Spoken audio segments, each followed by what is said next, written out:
دارالحکومت مظفر آباد سے وی نیوز کے ساتھ میں ہوں ثاقب علی۔ عید قربان کے قریب آتے ہی سنت ابراہیمی کی ادائیگی کے لیے شہریوں نے مویشی منڈیوں کا رخ کر لیا۔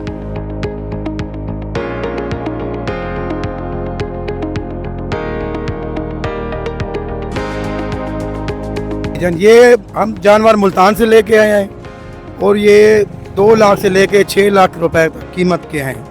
اور یہ گھر کے پلے ہوئے ہیں دیسی خوراکوں سے، دلیا چارہ، یہ ونڈا وغیرہ نہیں ڈالا ہوا ہے ان کو۔ جس بھائی کو بھی چاہیے ادھر آ کے لے جائیں۔ وکاس ڈیری فارم، سوپڑی پل۔ آج ہم نکلے تھوڑا سا مارکیٹ کی طرف پورا چیک اپ کرنے کے لیے کہ جانور ہم قربانی کے لیے دیکھ رہے ہیں، تو ابھی تو فی الحال یہ ریٹس تو پچھلے سال کے حساب سے تھوڑے سے زیادہ ہیں۔ ابھی ہم نے 2-3 جگہ اور بھی پہلے چیک کیا ہے، اس حساب سے یہ جانور تو ٹھیک ہے، پنجاب سے آئے ہوئے ہیں تو قیمت ان کی تھوڑی سی ہائی ہے۔ ابھی دیکھتے ہیں بارگیننگ وغیرہ ان کے ساتھ کرتے ہیں،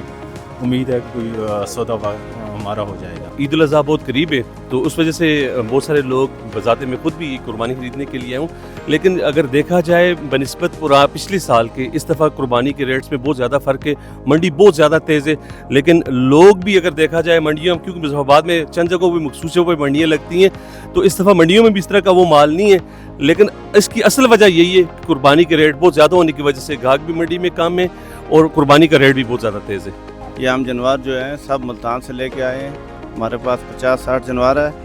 تو یہ ہمارے پاس جو ہیں بہت قیمتی جانور ہیں، 2 لاکھ سے لے کر تقریباً 6 لاکھ تک، تو یہ ہم نے ادھر قربانی کے لیے لائے ہیں، سب مظفر آباد والوں کے لیے لائے ہیں، اس لیے ہم کہتے ہیں یہ سب جانور اچھے یہ سب دنیا لے جائے۔